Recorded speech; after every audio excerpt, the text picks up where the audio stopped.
లో జనసేన మళ్ళీ యాక్టివ్ మోడ్లోకి వచ్చింది. అందరికంటే ముందుగానే ఎమ్మెల్సీ అభ్యర్థిని ప్రకటించి రాజకీయ వర్గాల్ని ఆశ్చర్యపరిచింది. ఇది కేవలం ఒక ప్రకటన లేక పార్టీ ఎక్స్పాన్షన్కు మొదటి స్టెప్పా? ఇప్పుడు ఇదే చర్చ జోరుగా నడుస్తోంది. ఖమ్మం, నల్గొండ, వరంగల్ గ్రాడ్యుయేట్ ఎమ్మెల్సీ ఎన్నికలకు చాలా రోజులున్నా ఇప్పటికే చాలా హీట్ ఎక్కిపోతోంది. గతంలో పబ్లిక్ హెల్త్ డైరెక్టర్గా పనిచేసిన డాక్టర్ గడెల శ్రీనివాసరావును అభ్యర్థిగా ఖరారు చేసింది జనసేన. తెలంగాణలో ఎమ్మెల్సీ ఎన్నికల్లో పార్టీ తొలి ఎంట్రీ ఇదే. మార్చి 2027లో జరగనున్న ఈ పోల్కు ఇప్పటి నుంచే ప్రిపరేషన్స్ మొదలుపెట్టింది జనసేన. ఇందులో చాలా రీజన్స్ ఉన్నాయి. తెలంగాణ జెడ్పీటీసీ, ఎంపీటీసీ ఎన్నికల్లోనూ పోటీ అంటూ జనసేన సంకేతాలిస్తోంది. ఒంటరి పోరుతోనే పార్టీని బలోపేతం చేయాలనే నిర్ణయాలు నడుస్తూ ఉన్నాయి. పలువురు కీలక నేతల్ని చేర్చుకునే ప్లాన్ కూడా ఉంది. సెప్టెంబర్ 13న ఖమ్మంలో జనసేన శంఖారావం సభతో క్యాడర్ను మొబిలైజ్ చేసే ప్రయత్నాల్లో ఉన్నారు.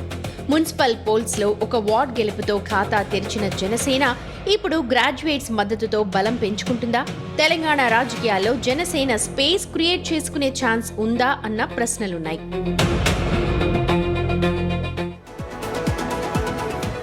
తెలంగాణలో జనసేనకు స్పేస్ ఉందా అంటే తక్కువే. మొత్తం ట్రయాంగిల్ పోరు నడుస్తుంది. ఇక్కడ ఓ పక్క బీఆర్ఎస్ స్ట్రాంగ్గా ఉంది, మరో పక్క కాంగ్రెస్ స్ట్రాంగ్ ఉంది, మరో పక్క బీజేపీ స్ట్రాంగ్ ఉంది, మరో పక్క కవిత పక్క నుంచి వస్తూనే ఉంది. ఈ అన్ని నేపథ్యంలో జనసేనకు అసలు స్పేస్ ఉందా అంటే ఒక క్వశ్చన్ మార్కే కనిపిస్తుంది. ఒక ప్రయత్నం అయితే చేస్తున్నారు, తెలుస్తుంది కదా వాళ్ళకి ఏమొస్తుంది అనేది.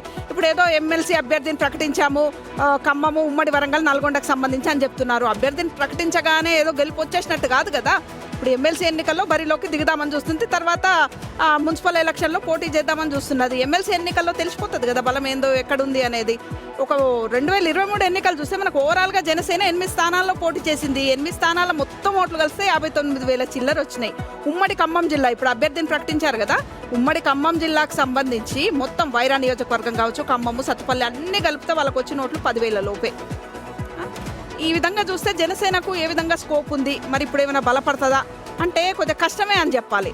ఏదేమైనప్పటికీ ఓవరాల్ తెలంగాణ చూస్తే ఇప్పుడు 2 ఎమ్మెల్సీ స్థానాలు ఉన్నాయి. ఒక పక్కనేమో ఖమ్మము, వరంగల్, నల్గొండ, మరో పక్కనేమో రంగారెడ్డి, హైదరాబాదు, మహబూబ్ నగర్. 2 కూడా చాలా కీలకము. అన్ని పార్టీలు కూడా బలమైన అభ్యర్థులను దింపాలనే చూస్తున్నాయి. ఈ నేపథ్యంలో జనసేనకు విజయ అవకాశాలు ఎట్లా ఉంటాయో మనకు వాళ్ళ రిజల్ట్స్ వస్తే కానీ తెలియదు ఎంత పర్సెంటేజ్ వస్తుంది అంటే. లాస్ట్ ఎన్నికల్లో కూడా 0.25% వీళ్ళ ఓట్ పర్సెంటేజ్ అంతా కూడా. గతంలో కూడా వీళ్ళకు కేపీహెచ్బి ఉమ్మడి ఖమ్మం జిల్లాలో చాలా తక్కువ 10,000, కేపీహెచ్బిలో ఒక 39,000 చిల్లర ఓట్లు వచ్చినాయి. ఇప్పుడు కేపీహెచ్బిలో కూడా చాలా మంది ఈ సర్ ప్రక్రియలో సొంత ప్రాంతాల్లోనే ఓటు పెట్టుకోనికి ఇష్టపడ్డారు. ఇప్పుడు ఆ సెటిలర్ ఓట్లు కూడా తగ్గుతాయి. కాబట్టి జనసేనకు ఎంత మేరకు తెలంగాణలో ఛాన్సెస్ ఉంది, దట్టు ఒక ఆంధ్రప్రదేశ్ వ్యక్తి వచ్చి ఇక్కడ పార్టీ పెడితే ఈ తెలంగాణ ప్రజలు ఈ సెంటిమెంట్ చాలా ఉంది, ఇప్పటికీ సెంటిమెంట్ ఉంది, ఎంతవరకు స్వాగతిస్తారనేది మరి వేచి చూడాలి. రైట్. ఇప్పుడు జనసేన వరంగల్, ఖమ్మం, నల్గొండ వీళ్ళ గ్రాడ్యుయేట్ ఎమ్మెల్సీ అభ్యర్థిని ప్రకటించారు. ఓకే. సో గడల శ్రీనివాసరావు జనసేన పార్టీలో జాయిన్ అయ్యారు. కొంత ఆయన అంతకుముందు హెల్త్ డైరెక్టర్గా పనిచేశారు కాబట్టి కొంత ఆయనకి గుర్తింపు ఉంది. సహజంగా ఆయనకు గుర్తింపు ఉంది. ఒక అధికారిగా ఆరోగ్య శాఖలో పనిచేశాడు కాబట్టి గుర్తింపు ఉంది. అయితే అది ఎంతవరకు పనికొస్తుంది? పట్టభద్రులు జనసేనకి పట్టం కట్టేటువంటి అవకాశం ఉంటుందా?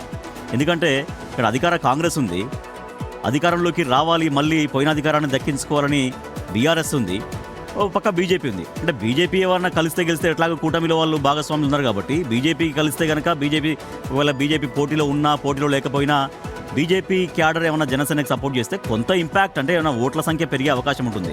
సో గడల శ్రీనివాసరావుకి నేటివ్ ఖమ్మం కాబట్టి ఆయన ఏరియాలో కొంత సందకు వ్యక్తిగతంగా పట్టు ఉంటే ఆ పట్టు కొంత ఉపయోగపడుతుంది. సరే, పవన్ కళ్యాణ్ సినీ గ్లామర్ కొంత పనికి రావచ్చు.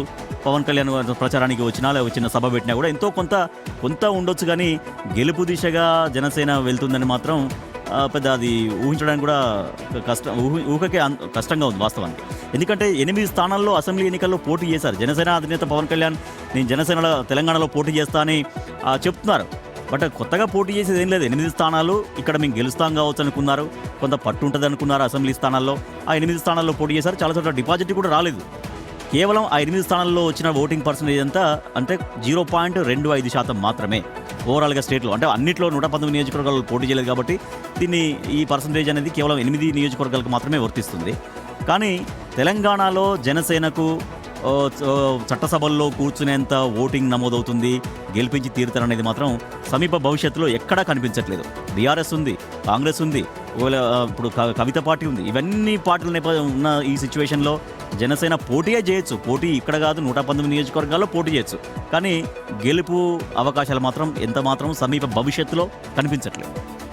ఎస్, వాస్తవమే. జనసేనకి తెలంగాణలో స్కోప్ ఉంటుందా అంటే గతంలో ఈ స్థాయిలో ఎక్కడ జనసేన తెలంగాణలో మాట్లాడింది లేదు, అనౌన్స్మెంట్ చేసింది లేదు.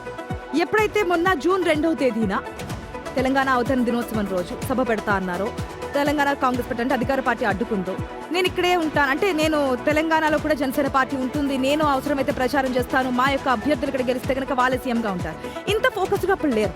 అసలు గెలవలేదా ఎప్పుడు అంటే గెలిచింది. మొన్న జరిగినటువంటి తెలంగాణ మున్సిపల్ ఎన్నికల్లో సూర్యాపేట జిల్లా నేరేడుచర్లలో ఒక మున్సిపల్ అకౌంట్ ఓపెన్ చేసింది.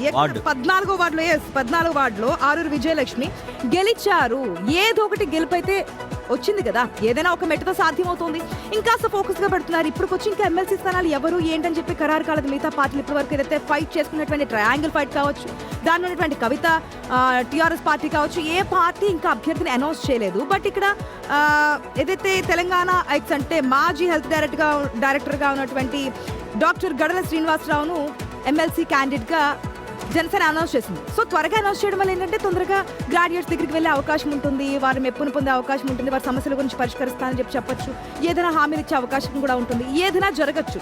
బట్ గెలిపే సాధ్యమవుతుందా అంటే చెప్పలేం, కానీ ఎంతో కొంత ప్రభావం చూపించే అవకాశం ఉంటుంది గ్రాడ్యుయేట్ ఎలక్షన్స్లో జనసేనకి సంబంధించి. ఎందుకంటే గతంలో అసలు ఉన్నదా క్యాడర్ ఉందా అని చెప్పి అనుకున్నటువంటి సందర్భంలో మేమున్నాము జనసేనకి సంబంధించి అంటే తెలంగాణకు సంబంధించిన నాయకులే జనసేనలో ఉన్నారు, మేము పార్టిసిపేట్ చేస్తామని చెప్పి ఈ మధ్య కొన్ని విషయాల్లో కొన్ని సమస్యలు కూడా ముందుకొచ్చి మాట్లాడుతున్నారు. మొత్తంగా తీసి పడేలేం, కానీ ఎంతో కొంత ప్రభావం చూపించే అవకాశం అయితే కనిపిస్తుంది. ఎస్, అంటే డెఫినెట్గా వెల్కమే. పోటీ ఎన్నికల్లో పోటీ అనేది ఎవరైనా చేయొచ్చు, డెఫినెట్గా వెల్కమ్ చేయాల్సిందే. కాకపోతే వాస్తవ పరిస్థితులు ఏంటనేది మనం అనలైజ్ చేస్తున్నాం. సో తెలంగాణలో జనసేన విజయానికి దారి ఏది అనేటువంటి క్వశ్చన్ మనకి ఇప్పుడు కనిపిస్తోంది. ఆల్రెడీ అభ్యర్థి ప్రకటన చేశారు, కానీ జనసేన విజయానికి దారి ఉందా తెలంగాణలో అనే క్వశ్చన్ మనకు కనిపిస్తుంది.